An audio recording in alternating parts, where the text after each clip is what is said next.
안녕하십니까. 11월 21일 화요일 이슈맨의 모닝 브리핑을 시작을 하도록 하겠습니다. 먼저 해외 시장 얘기 드리고, 그 다음에 어제 잠깐 얘기 드렸던 부분 중에 하나가 코스닥 외국인이 2017년도 3조 원 아직 되지는 않았지만 연기금이 우리나라 시장 코스닥에서 가지고 있는 투자 비중과 거의 비슷하다는 얘기를 어제 좀 드렸고, 어제부터 20일부터 내일까지 22일까지 지금 정책적인 부분들은 아니고 그냥 IR 수준이라고 보시면 될 것 같아요. 근데 좀 규모가 좀 크게 진행하는 게 있습니다. 지금 여의도 쪽에서 좀 진행하고 있는 걸로 알고 있는데 거기에서 어떤 관련된 기사 부분들이 나왔어요. 20일부터 22일까지 아마 금융위에서 코리아 인베스트먼트 페스티벌이 2017년 진행을 하는데, 이제 금융위원장이 어제 한국 자본시장 활성화 방안의 기조연설 부분들을 하면서 당연히 이제 코스닥 활성화를 좀 진행하고, 그 다음에 코리아 디스카운트 해소를 위해서 한국 시장을 좀 매력적인 시장. 근데 여기서 중요한 마지막 포인트가 두 가지가 나오는 건데, 나스닥 시장의 상장 요건을 벤치마킹을 해가지고 재무상태 위주가 우리나라 같은 경우는 최소 상장 전에 3년 정도 재무상태를 집중적으로 좀 보는 그런 부분들이 없잖아 있는데, 재무상태 위주가 아니라 상장 심사 체계 부분들을 조금 변경하는 방향으로 성장 잠재력 위주 전환을 좀 진행하겠다라는 코멘트 하고, 하나 더의 코멘트 드린 게 코스닥 시장 전용 펀드 있죠. 이건 아직 완벽하게 결정된 건 아닙니다. 아마 여러 가지 내용 부분들을 정리를 해서 12월 정도에 이제 코스닥 활성화 방안 부분들의 정책적인 부분, 연기금이라든지 지난번 우리가 10월달, 11월 초 여러 가지 방향 부분들이 나왔죠. 생각나는 게 스톡 옵션 세제 지원, 그 다음에 코스피하고 코스닥 지수의 혼합 부분들을 진행해가지고 연기금으로 기관 투자를 추세 추정할 수 있는 그 부분. 세 번째, 연기금의 투자 비중 확대 논의. 이것 같은 경우에도 보면 다 기재부라든지 여기에서 논의하고 향후에 세제 개편 관련된 부분하고 연관을 좀 시켜야 되는 거기 때문에 그런데 지금 계속 논의하고 이렇게 발표 부분들 하면서 사전 조율 부분들을 계속적으로 진행을 하고 있습니다. 그래서 연기금의 그 투자 비중 부분도 지금 2%대에서 10%대로 늘리고 하고, 어제는 이제 코스닥 시장 전용 펀드, 최근에 신영증권인가요? 거기서 이제 그 코스닥 전용 펀드가 나왔는데 3천억인가? 저도 지나가면서 기사 부분들을 봐가지고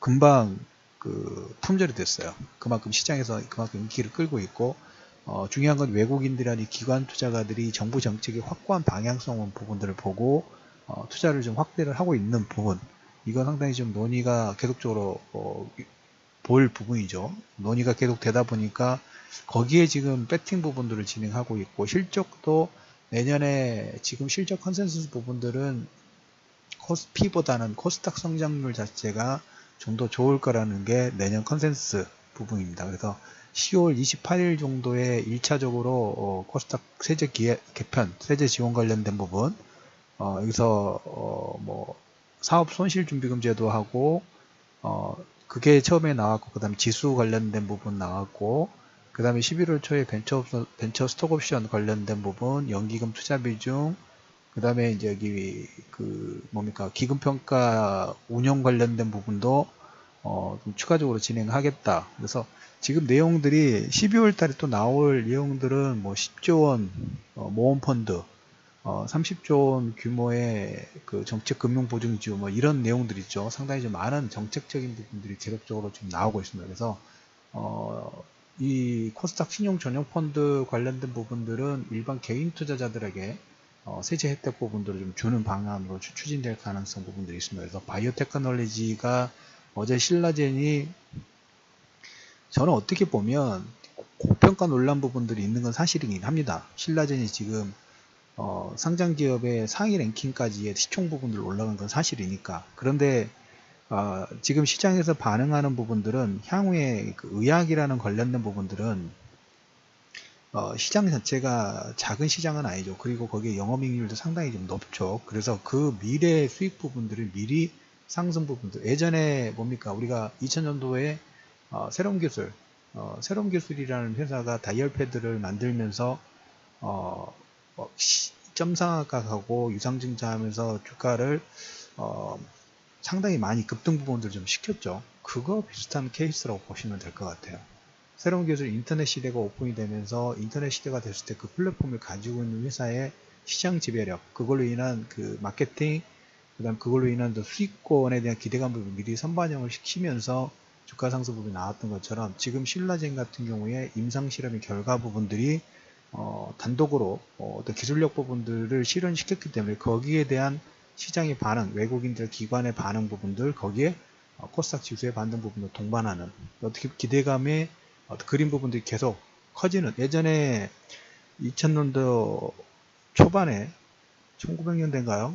네덜란드에서 튤립법을 나왔었죠. 그런 버블의 형태 부분들이라고 보시면 돼요. 왜? 그거에 이런 사건들이 일어날 수 있는 기본 배경부터는 돈이 너무 많아서 그래요. 돈이 너무 많기 때문에, 그리고 돈이 너무 많은데 저금리 상태죠. 저금리 상태이기 때문에 투자를 하고 싶은 자금은 많고 그거에 대해서 어떤 기대감 자체가 크다 보니까 이런 미래 성장성 부분들을 미리 반영시키면서 주가 상승 부분이 계속 나오고 있는 겁니다. 그렇게 보시면 될 필요가 있어요. 그래서 코스닥 계속 바이오 테크놀로지에서 지금 다른 쪽으로 확산이 되고 있다고 말씀드렸죠.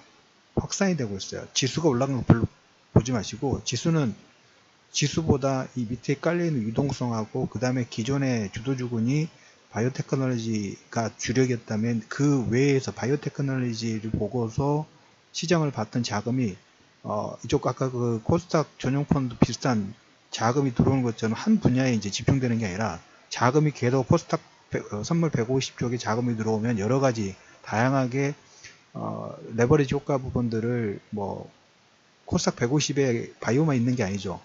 소프트웨어, 반도체 장비 여러 곳에 골고루 들어가겠죠. 10종 상위 종목군에. 그러다 보면 거기에 해당되는 종목군들이 동반 상승 부분들이 진행하는 것은 어떻게 다음 수순의 어떤 스케줄링에 비슷한 거라고 보시면 될 것 같습니다. 그렇게 먼저 보시고, 이건 나중에 다시 한번 정리해가지고 말씀을 좀 드리도록 하겠고, 어제 미국 증시 같은 경우에는 지금 세제 개편에 관련된 부분들 이번 주 휴장인데, 어제 시장에서 나온 내용 중에서는 독일 관련된 부분들이 좀 많이 나왔어요. 메르켈 총리가 연임 부분들을 성공을 했는데 연정 구성에 좀 실패를 했어요. 연정 구성 부분을 실패를 하면서 향후에 소수정부 구성이라든지 아니면 재선거를 통해 가지고 다시 진행을 해야 되는데, 재선거 할 경우에는 의회 해산하고 또 이건 정치적 불확실성, 그리고 이제 이런 불확실성으로 인해서 그 현재 브렉시트하고 영국하고 논의 중인데, 여기에 대한 불확실성으로 어제 유로화는 약세가 됐어요.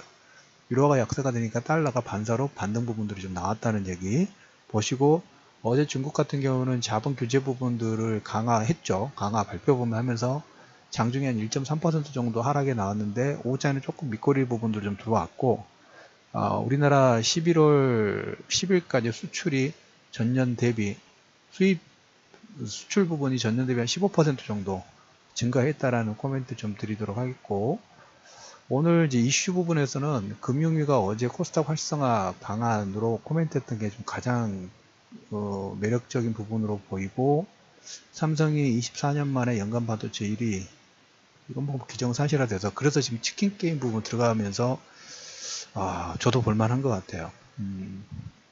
SK하이닉스 EUV 제가 말씀드렸죠. ASML에서 만든 EUV 장비가 올해 12대인가 만들 수 있는데 10대 이상 구매를 할 것 같아요. 그렇게 되면 그 D램 미세화 공정 부분에서 한 단계 점프해요. 한 단계 점프. 아직 저기 그거 점프가 됐을 때 수혜받는 종목군 미세화 공정은 상당히 많이 단축이 되는데, 그러면서 몇 가지 공정 자체가 쓰이지 않을 수도 있어요.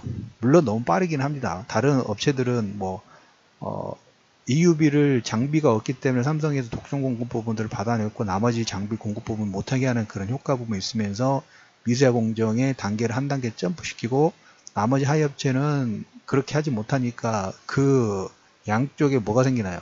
가격 차이가 생겨요. 생산 수율 자체가 틀려지기 때문에. 그러면서 지금 중국에서 엄청난 지금 D램 투자라든지 이런 걸 진행하고 있으면서 얘들은 기술력이 그렇게 좋지는 않아요. 좋지는 않은데 격차 자체를 더 늘려버리는 거죠. 못 따라올 정도로. 그래서 그 부분은 나중에 밸류라인 관련된 부분들은 심층 분석 부분들의 자료가 정리가 되면 그때 한번 코멘트 드리는 방향으로 하겠습니다. 아무튼 24만의 연간 반도체 1위 예약을 지금 하고 있다라는 코멘트 드리고, 쇼핑 음식 배달도 이제 AI를 본격 시동을 걸었습니다. 네이버는 이미지로 상품 찾는 서비스 시작을 했고요. LG생활건강의 이영애 씨가 화장품사 미아네이처에 40억 원 정도 투자 부분들을 진행했다라는 코멘트, 그리고 증권거래소에 LG전자 자율주행 기술 확보가 쟁걸음되고 있고, 요즘엔 4차 산업혁명 관련된 부분에 자율주행 들어가는 거 아시죠? 자율주행 들어가면서 최근에 방송 부분에서 제가 그 얘기 드렸죠. 우버, 소프트뱅크가 우버에 투자를 하고, 소프트뱅크가 우버라든지 중국의 다다 출신, 그 다음 인도 올라, 구구, 글로벌 웬만한 그 공유 기업의 지분 부분들을 가지고 있다고 말씀드렸죠. 구글의 웨이모라는 서비스가 있어요. 웨이모 같은 경우에는 지금 뭐 시범 서비스이긴 합니다만은, 앞에 운전하신 분 아예 없는 상태에서 뒤에 그 사람들 태우고 하는 시범 서비스 부분들 하고 있어요.